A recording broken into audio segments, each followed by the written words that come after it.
Welcome back, you lovely people, to Cowland on Cars, where, as you can see, the hoarding is going well. Now, this is part 2 of the film that many of you were kind enough to watch part 1 of last week, the Bentley T1 clean, where my lovely friend Darren from Dodo Juice came up, gave me his skill, his expertise, and of course his amazing products, and made a real difference with just a wash and dry. Now, for this week, we're going to the next level. We're going to put some more products in, some more of his skill, to show you what can be done with a 60s, 70s older paint car that just needs a bit of love and has perhaps been in storage for a long, long time. So buckle up, do like and subscribe, and maybe we'll all learn something along the way. In case you missed episode 1, here's the story so far. 1968 Bentley T1 comes out of storage, bit dirty, bit dusty, and needs a clean. Talented detailer Darren brings a little wash day routine, starting with a snow foam, a rinse, an agitate, a lovely hand wash, a dry with a rapid detailer after another rinse, and this is something that you can do. But now it's time to go to the next level, starting with glass. So this is clearly meant for, this is our solvent-based glass cleaner. This is a high-performance glass cleaner. It's fantastic. Removes water spots and dirt that may be left on your glass, and it leaves it with a nice streak-free finish. It's simple to use, just spray it on. A little goes a long way. Best thing to do, this is how I like to do it, is go around the outside first, and then up and down. Flip your cloth, dry side, do exactly the same, up and down, then go to the inside and do the exact same. Apart from this time, instead of going up and down, you're going to go left and right.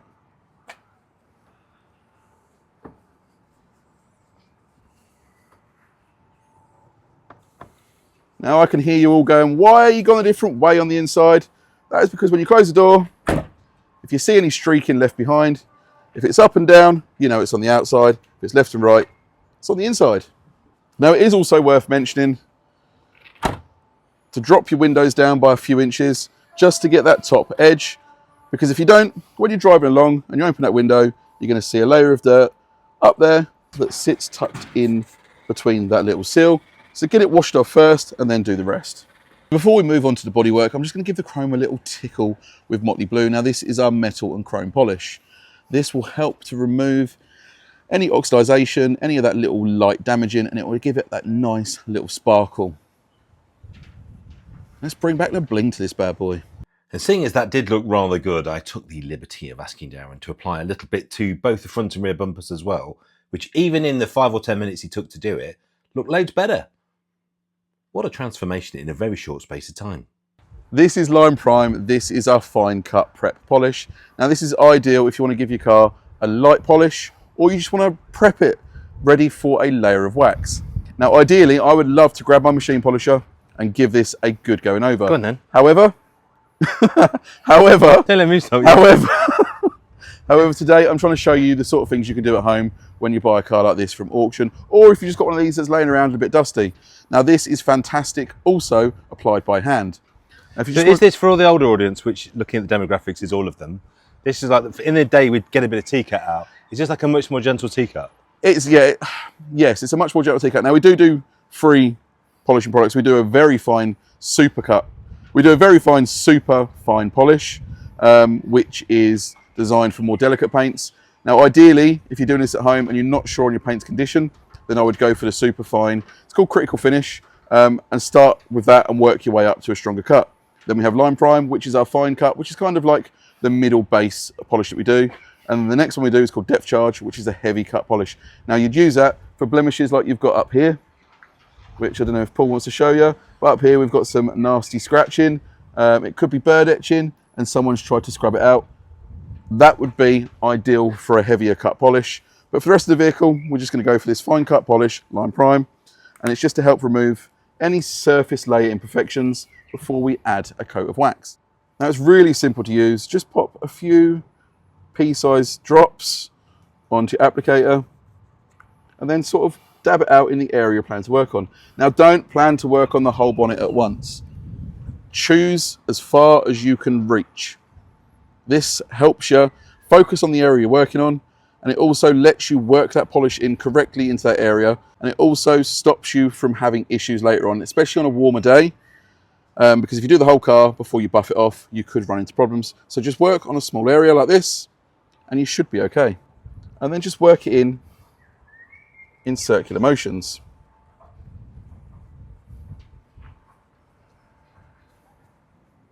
Now when we come around the bonnet here, you can see there is some bird poo etching that's sort of just gone into the paintwork there.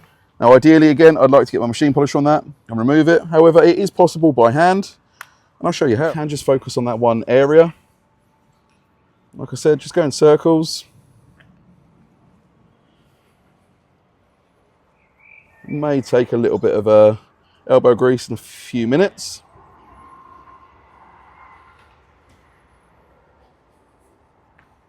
Let's just buff that off and have a look.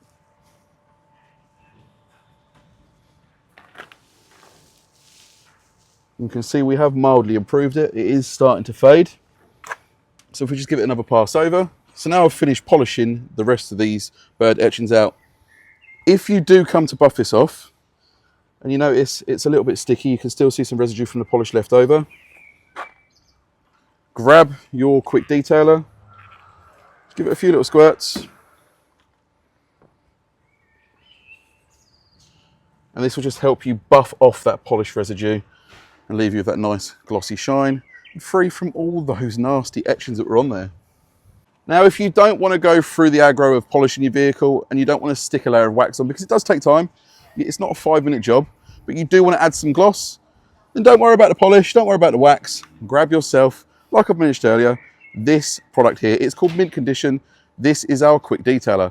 It's basically gloss in a bottle, and it's so easy to use. Just spray, get your microfiber towel, spread it out with one side, flip your towel over, and just buff. Now that's my kind of cleaning, quick and easy.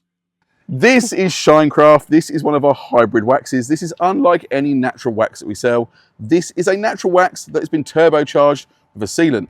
Now this is ideal if you're looking for longevity. Now this will give you protection for up to 6 months, and it's really easy to apply. Ugh. My fingers are too fat for this. That's what she said. All you need to do is just grab yourself one of our finger applicators, give it a few twists in the pot. Do you prefer to use 2 or 3 fingers? I like to go 3 fingers. Impressive.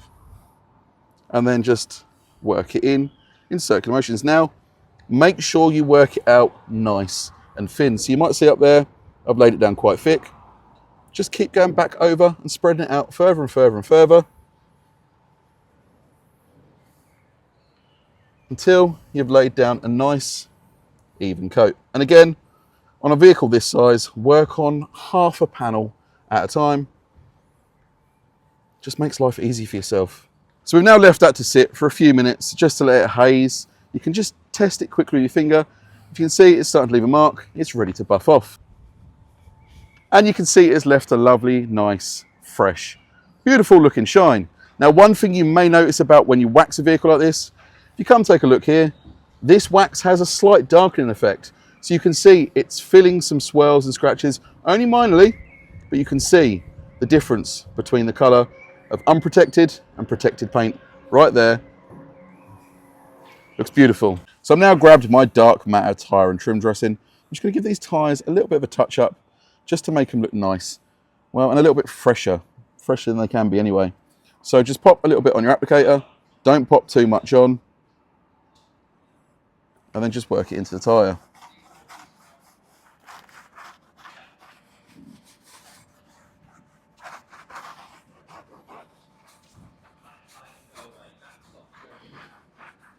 Now, less is more.